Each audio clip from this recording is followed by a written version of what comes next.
Hello again to my YouTube friends and subscribers, and welcome back to Jay's World Order.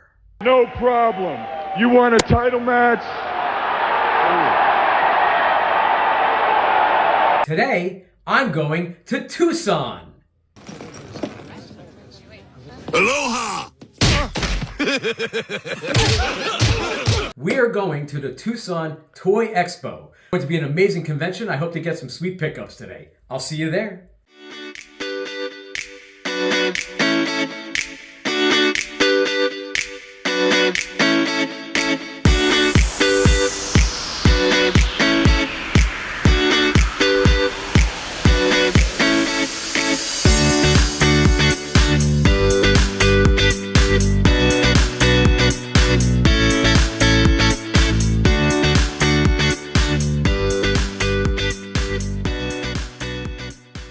My friends, I'm here at the Tucson Toy Expo, and I'm sitting next to the great Brian Clark, aka the Night Stalker, aka Adam Bomb, aka Wrath, aka Chaos, from one of my personal favorite tag teams of all time, Chronic. Sir, it's a pleasure meeting you today. You're one of my favorite wrestlers from the early 90s. One of the greatest workers.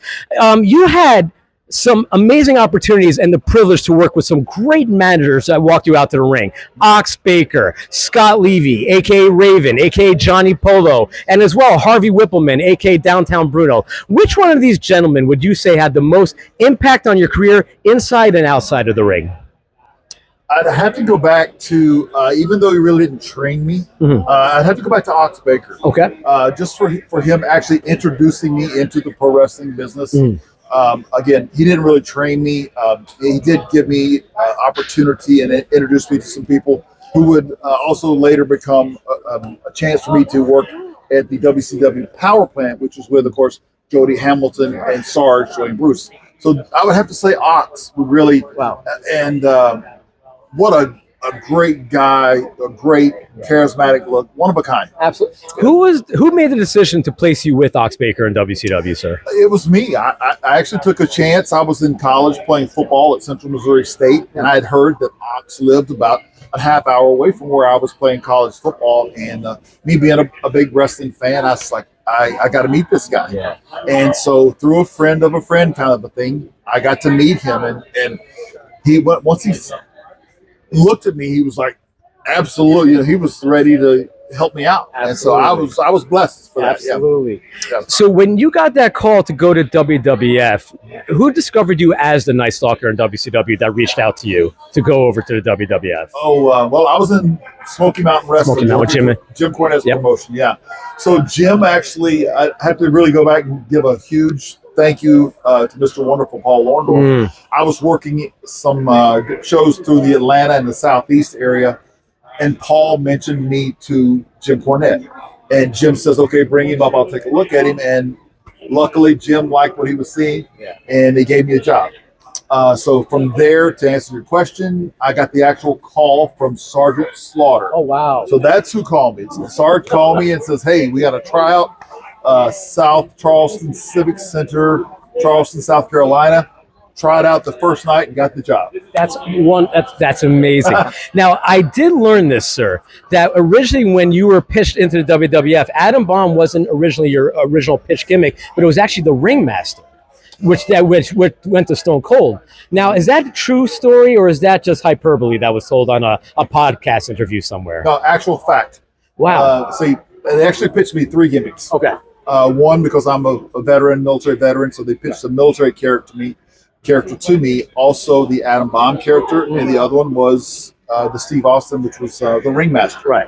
It was actually a guy had a top hat and a big whip, and it was a ringmaster. So I was, wow. yeah. Okay. That's a fact. So, what was the decision to go with Adam Bomb, which I thought fit you perfectly when you debuted? And even when there were some of the upper tier guys like Brett and Sean that I know at times you did have to count the lights for. Was Brett ever giving with you maybe, let's say, 50-50 booking, or letting you go over on him on certain matches? Not really. I mean, it was, the office would determine the outcome of the finish. So yeah, that whatever was booked by the office is the way it would follow through on house shows and anywhere else. Right. So yeah, it wasn't a matter of Brett saying, yes, you go over tonight. It was really what the office laid out. Yeah. I guess my last question for you, sir, would be when you were fit with Johnny Polo, did you feel that was the right manager to debut with in WWF?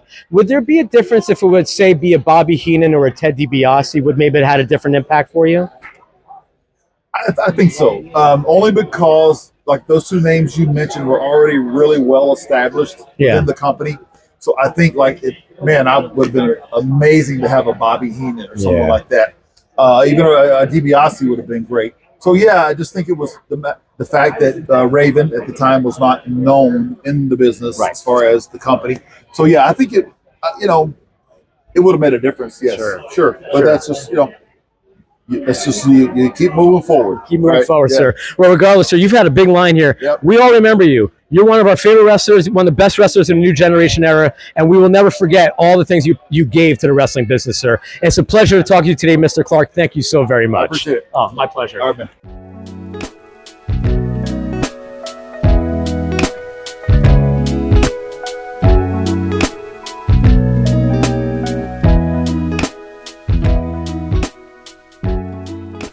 Hi, I'm John Rodriguez. Hey, John Rodriguez. Hey, I love this Transformer stuff that you got here. Now, these are custom built, you said? Yeah, I built these from Ross Toys. They're cheap, and then Lego parts to connect them, and I painted them. And this is my favorite combiner from Transformers, Absolutely. Devastator. Devastator, What's cooler than construction vehicles? Nothing was better than Constructicons, in my opinion. Yeah, typically, Constructicons transform and merge into Devastator!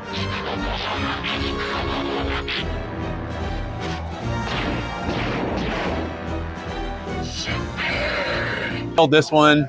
And this guy. This is a Bruticus from G1. Bruticus, yes. And same thing, Lego parts, Ross Toys. It all comes apart and transforms. Yeah. Wow. I haven't posted on all the custom Transformer Facebook sites. What are the materials you're using to build these? Mostly these are Strux. These are discontinued, but this is Strux, and then this is Technic. Oh, okay. And I have my friend print the head. And then these legs are from Legacy Metroplex. Metroplex, So I just cut up things and shape them with a Dremel and make them connect together.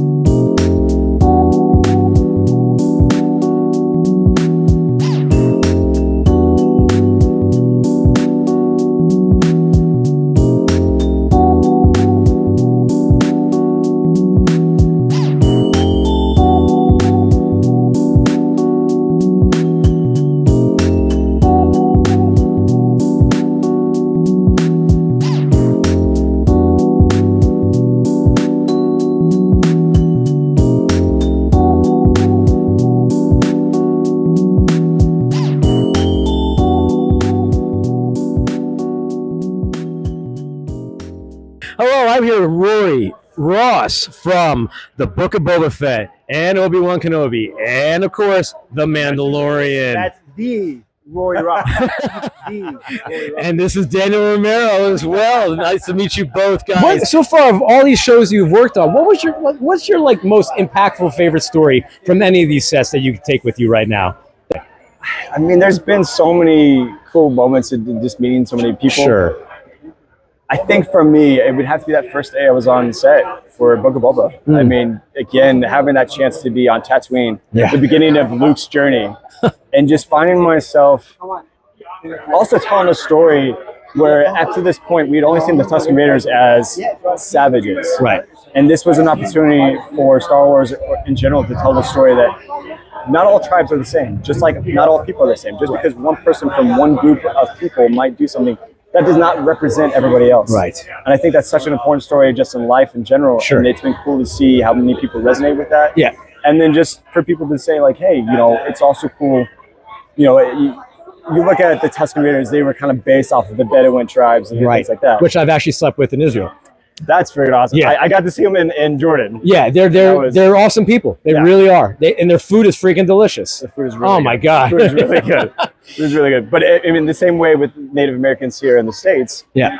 a lot of them were treated in one way because of XYZ. Right. And so it was really cool to have a voice and be a part of that. And I'm actually, a lot of people don't know this, but I'm actually 1/8 Native American in Alaska. Oh, okay. So for me, it was also having that small opportunity to also kind of tell a bigger story. Yeah. And then in general, when I get to meet people and when I be able to give back to the Iowa City Children's Hospital, that's awesome for me. And and I'm just blessed and honored to have a small part in this massive universe that we all love. There are people who might have some trepidations about the future of Star Wars. There have been some ups and downs with the IP. I get it. For sure. There's been some great, there's been some mid. I get it. I'm not going to be too harsh on it. For sure. What do you see the future of Star Wars going forward?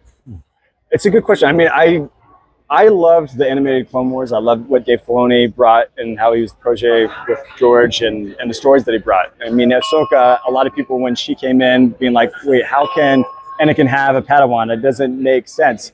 But the way they gave life to that story was awesome. And then now seeing Ahsoka in live action, seeing the world between worlds, having all these callbacks to Mortis gods looking like that's coming through.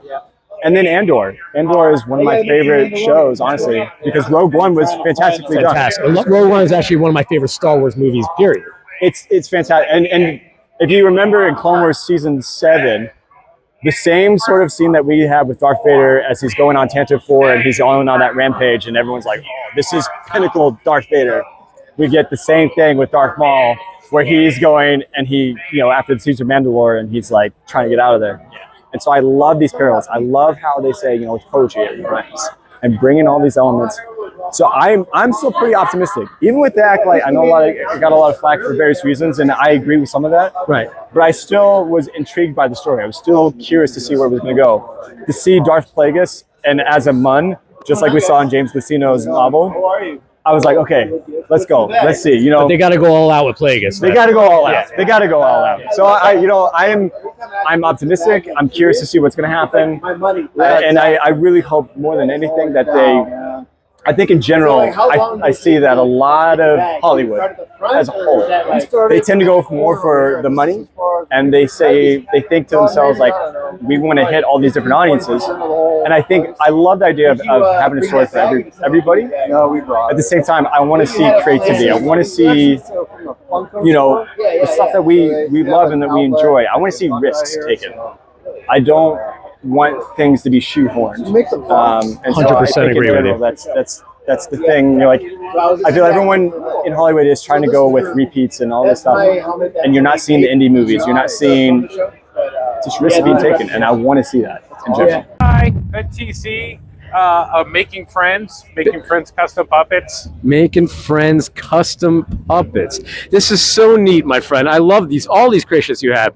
So are we talking, this is, your influence is directly from the Muppets, Jim Henson? Yeah. Or does it go even beyond that? From growing up watching, the Muppet Show and all the awesome movies. And is Muppets Take Manhattan your favorite? It's still my personal favorite. Well, it's got to be the first one for me. Yeah. I'm old school. So. Me too.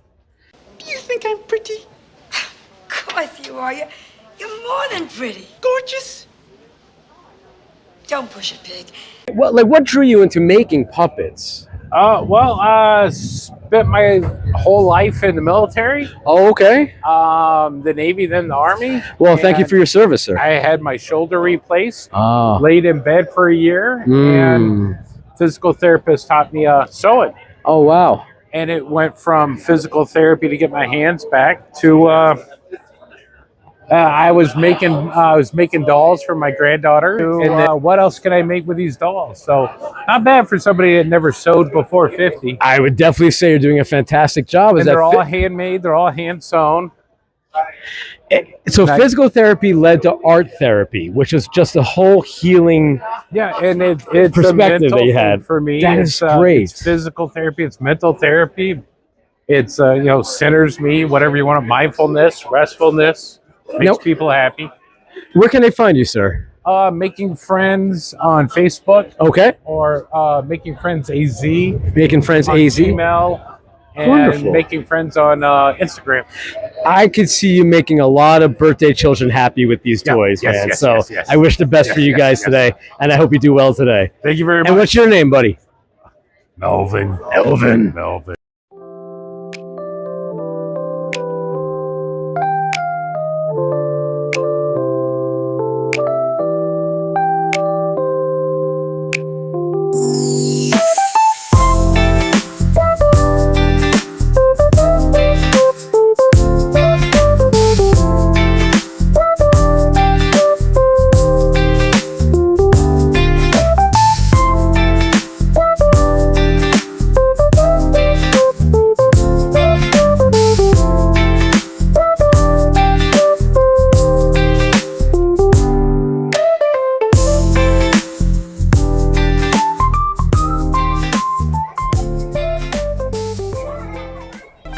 Damn it, Josh from Retro Ventures. You always get the best shit. I know. What do you got today? Okay, these are just my personal favorites. I'm going to start with my wife hates special. A sealed Evil Dead. Oh.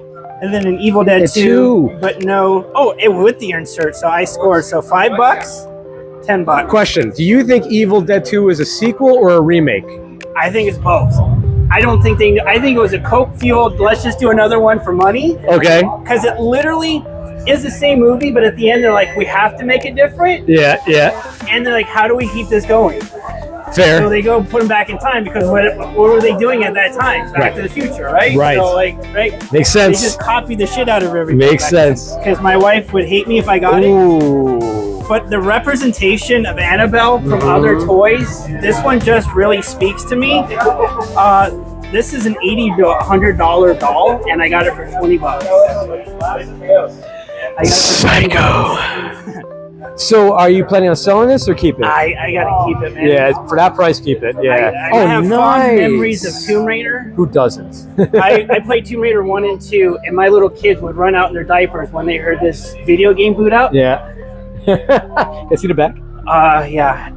And I've never been able to find a Tomb Raider that actually accurately represents Lara Croft from the video game. No, that looks good. They always cartoon her or make her look too. Or they made him look like Angelina Jolie. Yeah. Yeah. Right? So this is just classic video game. Very nice. And Palisades Toys, I don't know if you've been watching, but Palisades Toys is out of business. These are actually Comic-Con. Sorry, we're in the way. These are actually Comic-Con exclusives.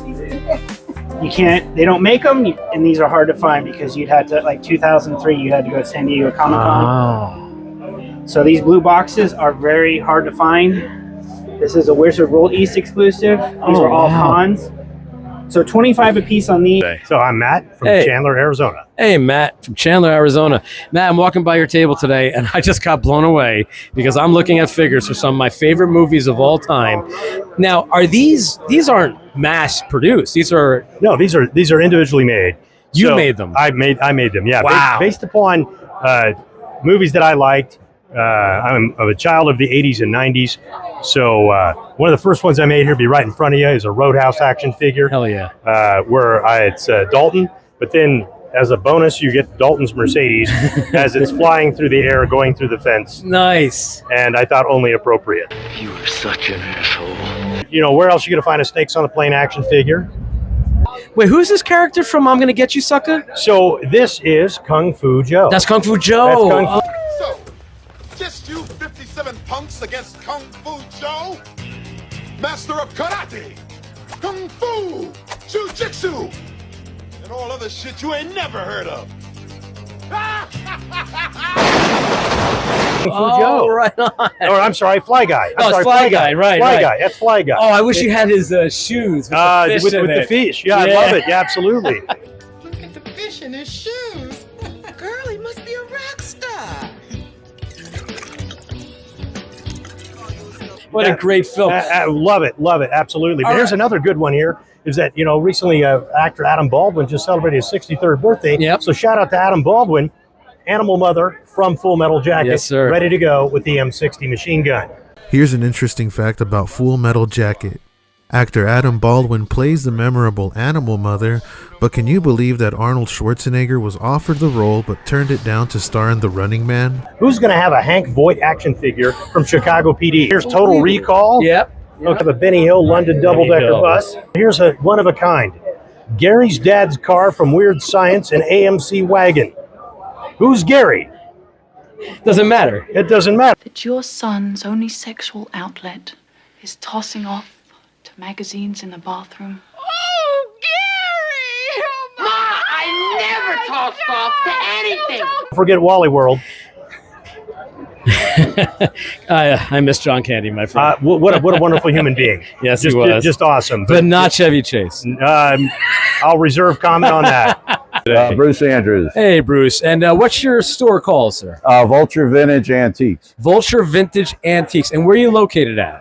Benson, Arizona. I was an avid Hanna-Barbera collector at one time. I had probably had one of the more extensive collections in the country. I've since sold most of it. I've got a little bit of it left.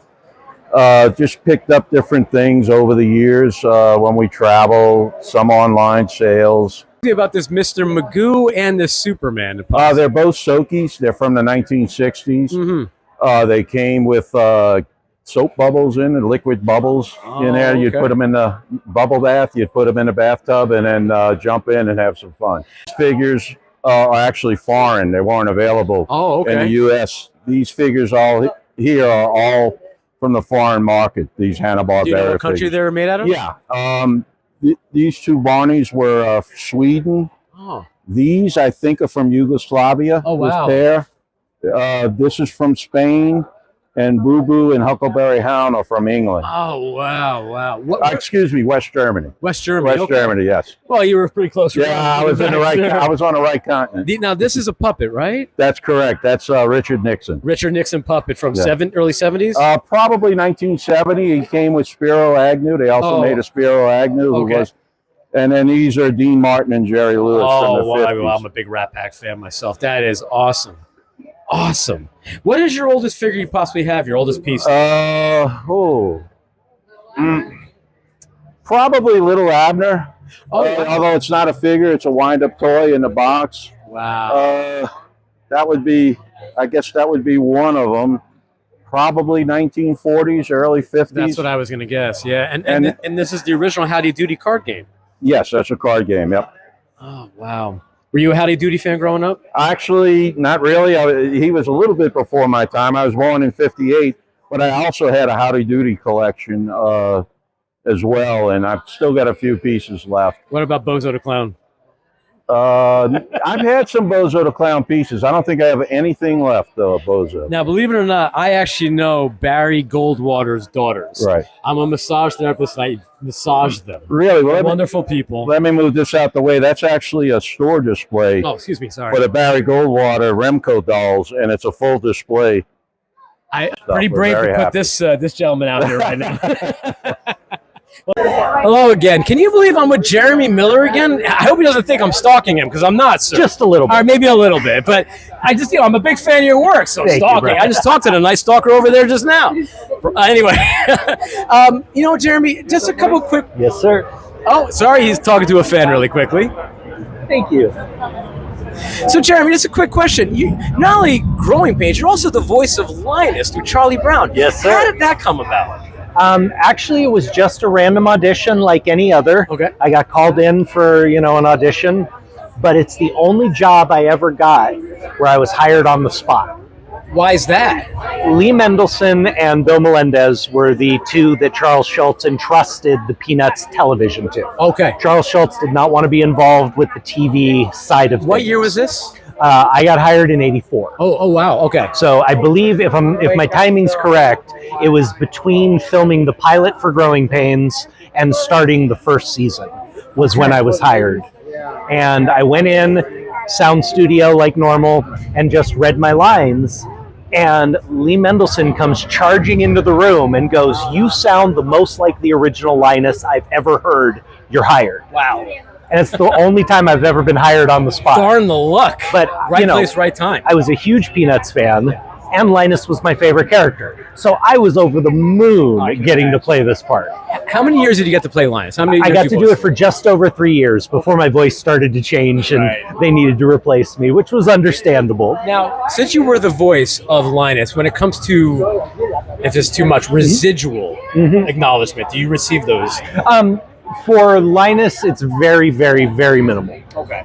Mainly just because it's played so often and is so old that it's very minimal at this point. And that's part of public domain now, I'm assuming? Yes, it is. Yeah, okay. Now, last year when we interviewed each other, I interviewed you and you were speaking to me, and I'm so giving with everything you were sharing. I greatly appreciate that. It's one thing we slightly tapped into, but I just want to know a little bit more. Now, the reason I'm bringing this up is during the LA fires, sad LA fires, Josh Gad said that Billy Crystal's home was sadly lost and burned, and that house was a museum to Hollywood and among other things. You mentioned Alan Thicke's house as being quite similar. Yes. Can you tell me some of the knickknacks, the antiquities, the amazing things you saw in this home?